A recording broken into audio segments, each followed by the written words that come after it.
ஸ்கூலுக்கு போல அவ ஸ்கூலுக்கு போலமா அப்பா வீட்டுக்கு வந்துருவாங்க.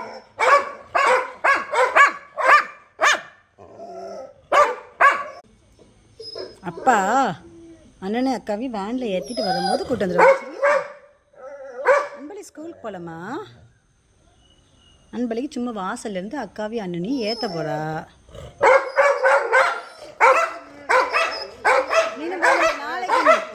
நாளைக்கு நீ நாளை கழிச்சு நீ யாரும் பிள்ளைய கொடுக்கலாமா? யாருக்கும்